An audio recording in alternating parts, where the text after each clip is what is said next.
Então, pessoal, essa é a primeira aula do segundo módulo de fisiologia e a gente vai começar o estudo do sistema endócrino, né? A principal função desse sistema é garantir o fluxo de informação entre diferentes células e possibilitar com isso a integração funcional de todo o nosso organismo, né?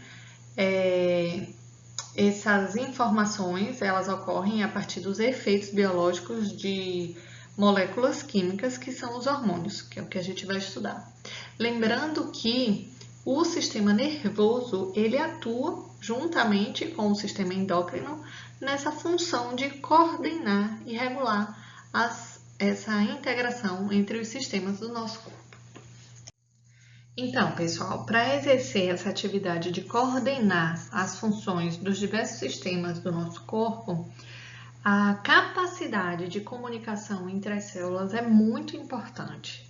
Lembrando que, segundo estimativas, o nosso corpo é formado por cerca de 100 trilhões de células e elas têm essa tarefa de se comunicar umas com as outras de uma forma rápida e carregando muitas informações, né? Então é uma missão realmente difícil que tem que ser minimamente controlada para que não dê confusão entre essa troca de informações. Basicamente, existem dois tipos básicos de sinais fisiológicos, que é o sinal elétrico, onde ocorre mudança no potencial de membrana da célula, e o sinal químico, onde ocorre a secreção de moléculas pelas células. De maneira geral, a maior parte da comunicação é a partir do sinal químico, né? A comunicação também ela pode ser de duas formas: a direta, que envolve o contato físico entre as células, há uma interação, e a comunicação indireta. A comunicação direta, coloquei os exemplos aqui, a junção comunicante nesse exemplo. Neste caso, a célula observa-se pequenos túneis, né, minúsculos, e a partir deles, esses túneis ligam os citoplasmas de células vizinhas e a partir deles ocorre a troca de íons ou pequenas moléculas diretamente célula a célula, né? Quer dizer, não é lançado no fluido extracelular. O outro exemplo de comunicação direta, que é a ligação direta transitória de marcadores de superfície, algumas células, por exemplo, as células do sistema imune, elas têm marcadores especializados na membrana superficial que permite que elas se unam diretamente a outras células que expressam marcadores compatíveis para que ocorram interações transitórias e com isso ocorre a sinalização. O tipo mais comum de comunicação entre as células, entretanto, é a comunicação indireta. Neste caso, a comunicação ocorre a partir de mensageiros químicos extracelulares ou moléculas de sinal. E basicamente tem 4 tipos, que são as parácrinas, os neurotransmissores, os hormônios e os neurohormônios.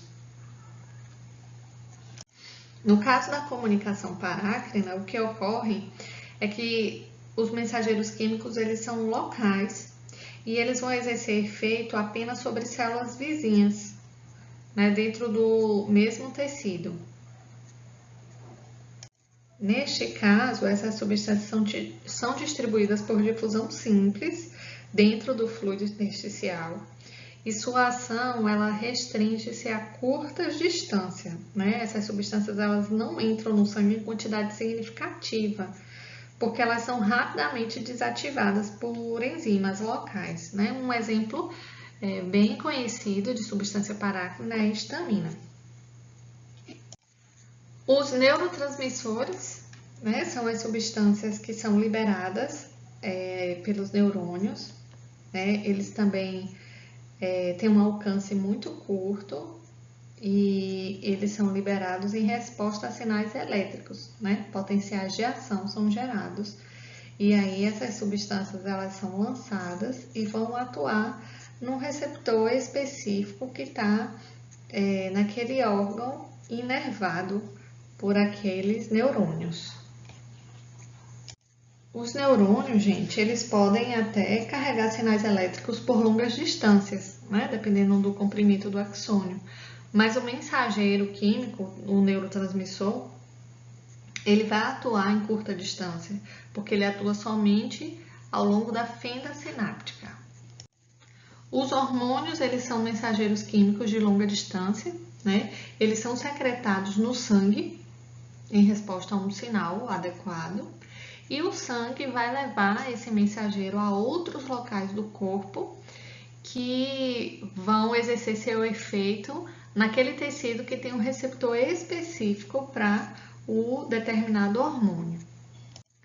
O neurohormônio são aqueles hormônios liberados no sangue por neurônios neurosecretores. Semelhante aos neurônios comuns, eles podem conduzir também sinais elétricos, só que em vez de inervar diretamente uma célula-alvo, né, em um tecido, esse neurônio neurosecretor libera o seu mensageiro químico, que é o neurohormônio, no sangue. E aí ele vai atuar no receptor específico, em outro tecido, né? Então, um exemplo é a vasopressina, né, que é secretado por células nervosas do cérebro. Então, o sistema nervoso e endócrino são os dois principais sistemas regulatórios do nosso corpo. O sistema nervoso, ele tem uma ação de transmitir os impulsos elétricos de forma rápida, transmite esses impulsos aos músculos esqueléticos e às glândulas exócrinas que inervam. Já o sistema endócrino, ele vai secretar os hormônios. Esses hormônios, eles são lançados no sangue e vão ser levados a tecidos mais distantes, né? De maneira geral, ambos alteram a célula-alvo a partir da liberação dos mensageiros químicos, que são justamente os neurotransmissores, no caso do sistema nervoso, e os hormônios, no caso do sistema endócrino. Esses mensageiros químicos, eles se vinculam a receptores específicos, eles vão se ligar a receptores específicos que estão localizados no tecido-alvo. E isso vai gerar uma resposta celular.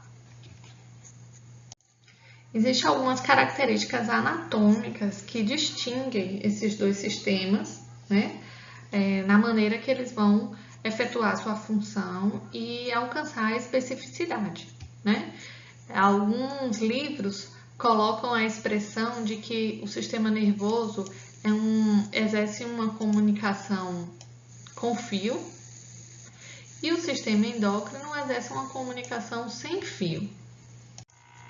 Então, veja, no caso do sistema nervoso, cada neurônio ele termina diretamente na célula-alvo específica, né?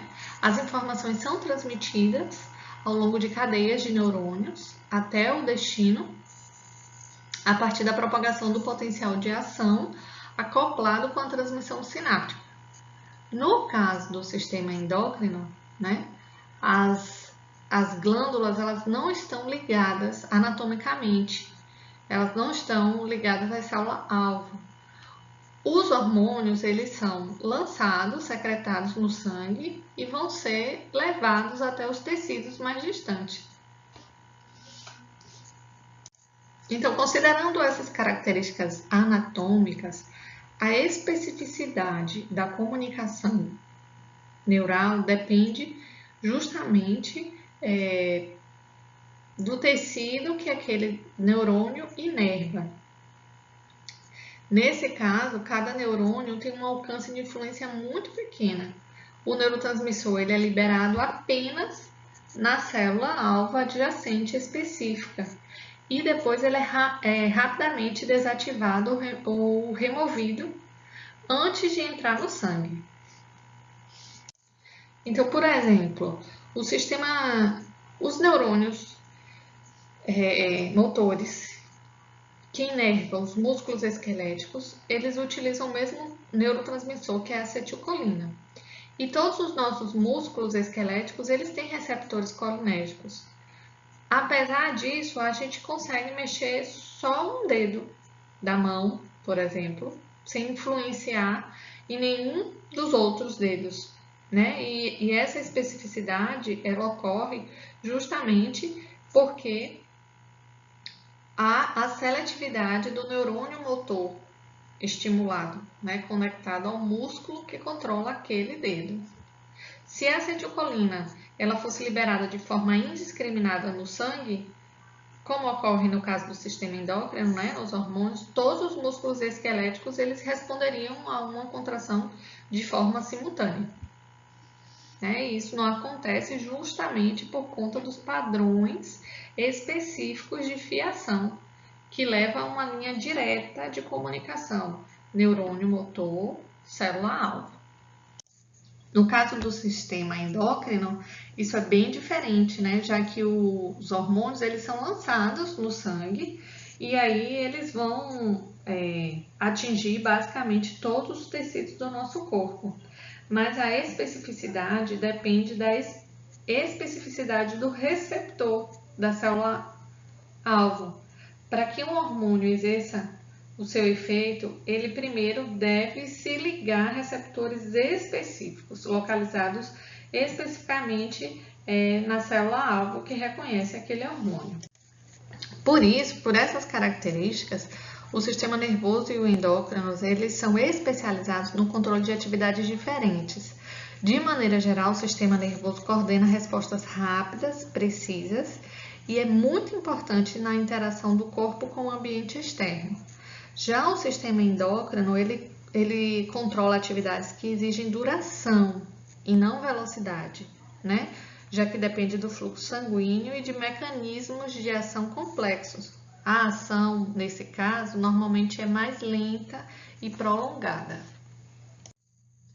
Nessa figura aqui, a gente observa os locais anatômicos das principais glândulas endócrinas, né?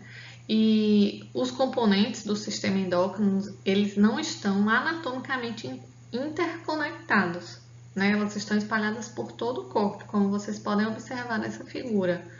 Só que elas constituem um sistema no sentido funcional, porque essas glândulas secretam hormônios e há muitas interações entre essas glândulas, que é o que a gente vai estudar ao longo aí desse módulo, né? Então, as glândulas têm aqui de cima para baixo a glândula pineal, a hipófise, a tireoide em amarelo e as paratireoides, que são 4 glândulas, o timo, as glândulas adrenais, que são em número de 2, estão localizadas superior a cada rim, o pâncreas, que é uma glândula mista, né, formada por um componente endócrino e exócrino, e as gônadas femininas e masculinas.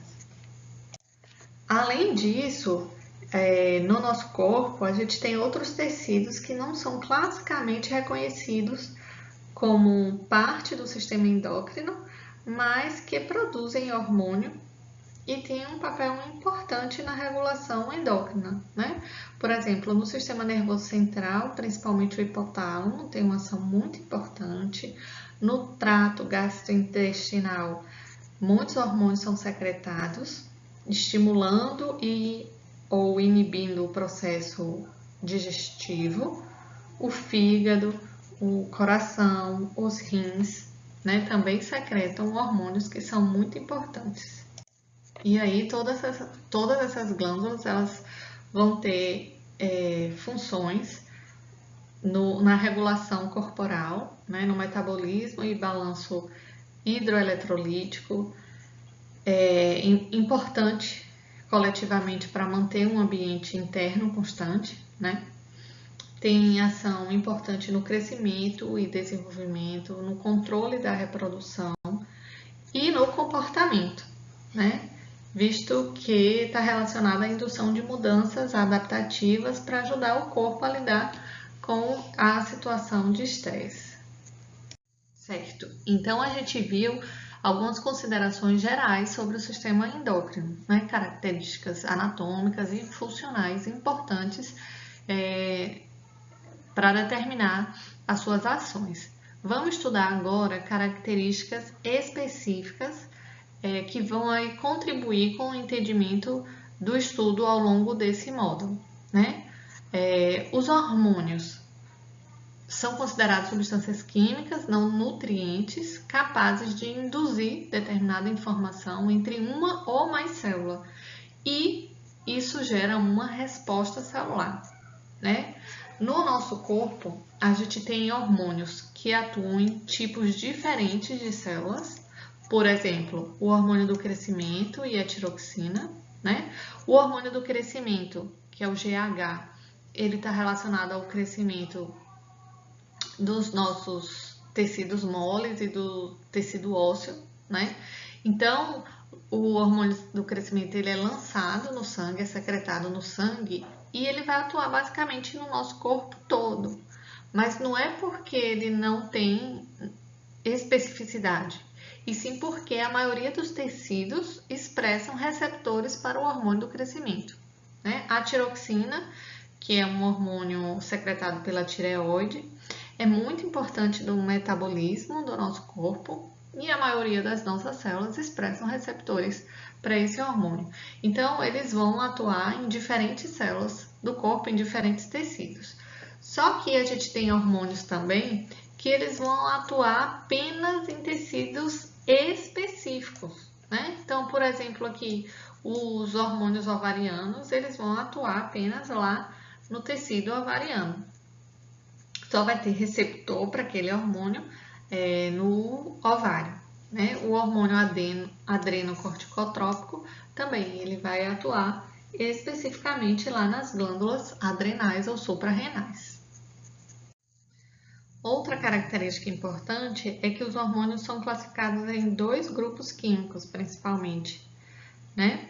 Com base na sua solubilidade, que são hormônios hidrossolúveis e lipossolúveis. Eu coloquei uma legenda aqui e eles são classificados segundo a sua estrutura bioquímica em hormônios peptídeos. Botei 2 exemplos aqui, mas tem muitos outros, insulina e glucagon. Hormônios esteroides, que são principalmente os hormônios sexuais, e os hormônios derivados do aminoácido tirosina, que são as catecolaminas e os hormônios tireoidianos, que é a tiroxina e a triiodotironina. Essa classificação química de solubilidade, ela é muito importante porque, considerando que os hormônios eles são lançados na corrente sanguínea e o sangue é hidrossolúvel, então os hormônios lipossolúveis, eles são incompatíveis quando lançados no sangue, né? Então, de maneira geral, os hormônios lipossolúveis, quando secretados no sangue, eles são carreados por proteínas transportadoras até o tecido-alvo. E lá eles se desligam dessas proteínas e vão se ligar ao seu receptor específico. Já os hormônios hidrossolúveis, eles são secretados no sangue e eles são carreados livremente até o tecido-alvo.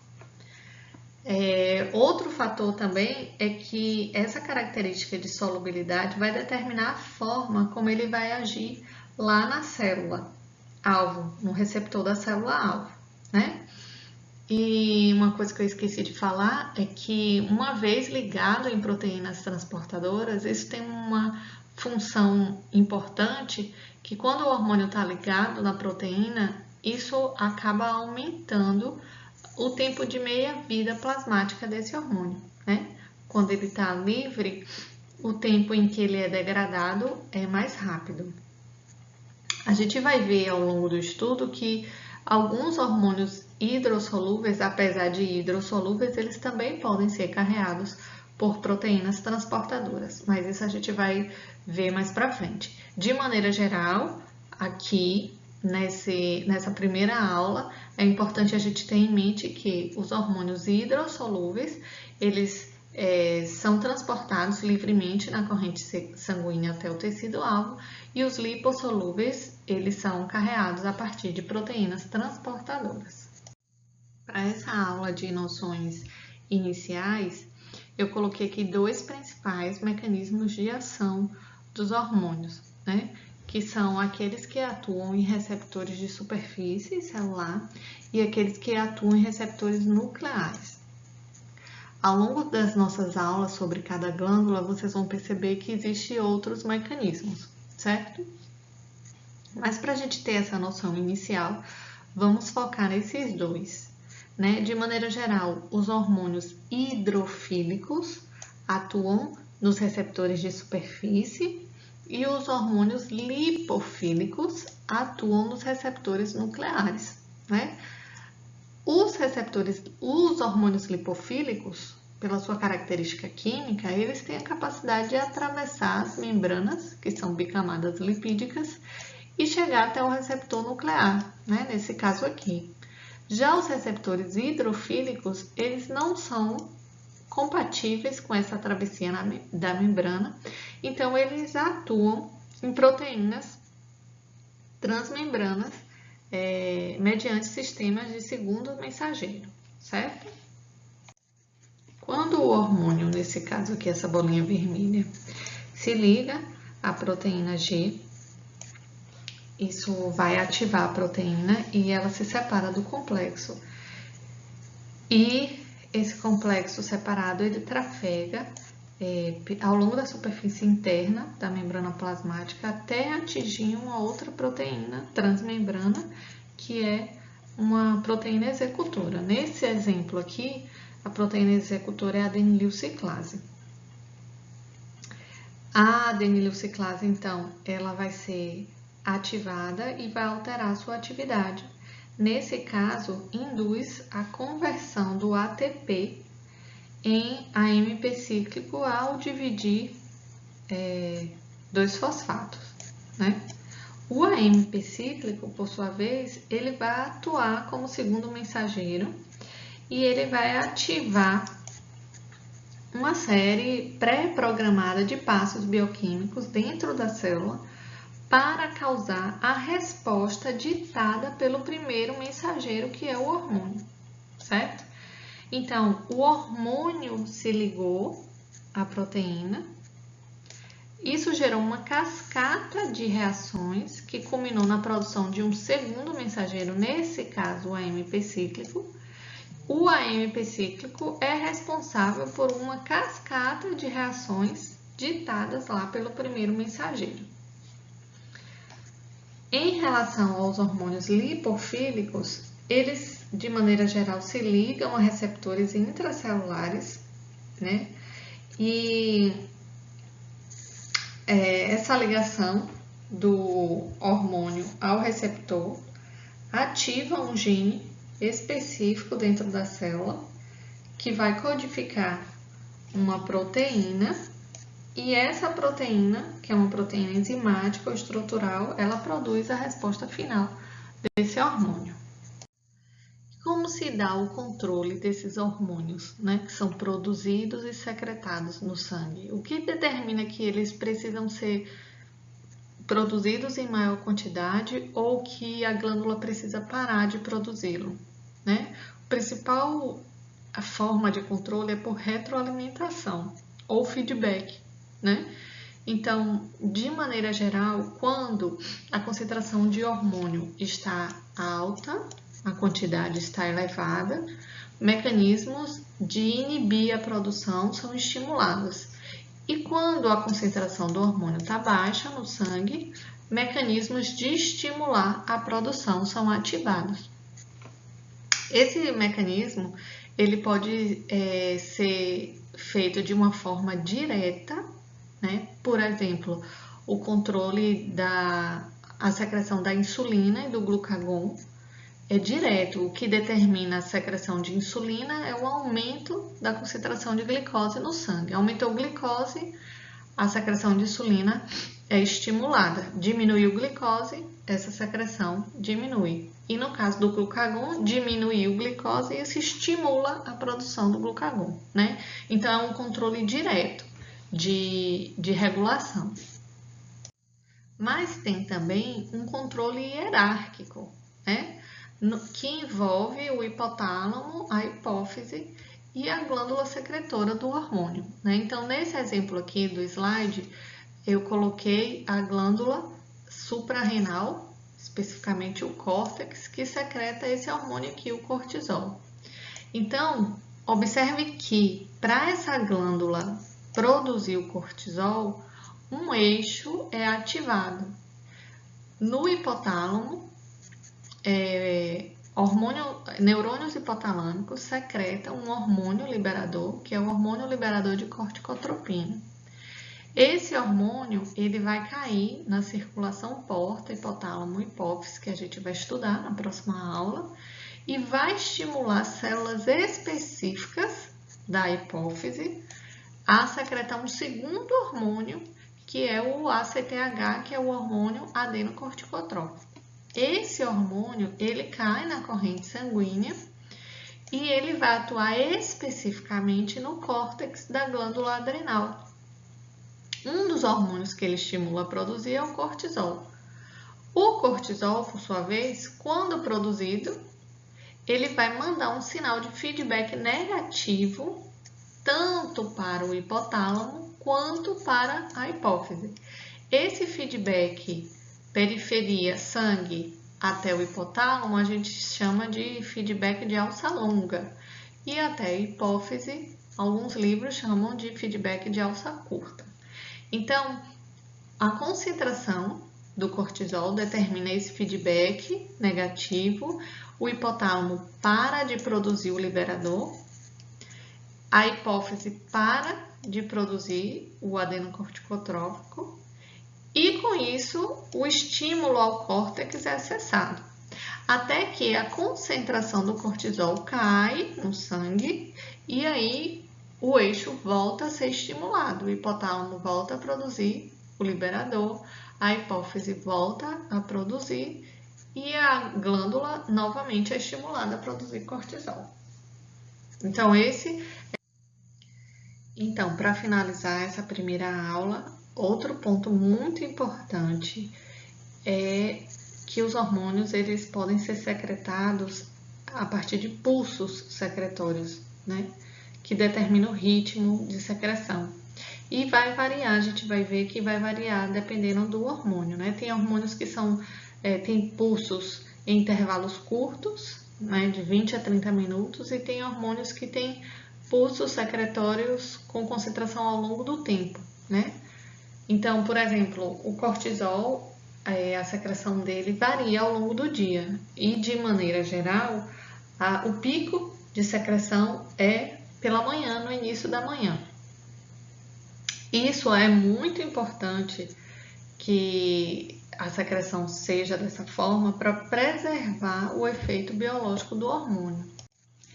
Esse caráter pulsátil é muito importante porque proporciona momentos de maior repouso à célula secretória, né? E também porque determina um padrão de expressão dos receptores específicos, que são importantes para que a resposta seja efetuada, para concretizar a ação do hormônio, né? Então, esses pulsos em secreção, mesmo que sejam intervalos curtos, eles proporcionam ao longo do tempo uma concentração média constante de hormônio. Então, aqui são algumas sugestões de leitura. Eu abordei alguns tópicos mais importantes para vocês, né? E a gente pode discutir as dúvidas nos encontros presenciais ou também por e-mail, certo? Então é isso.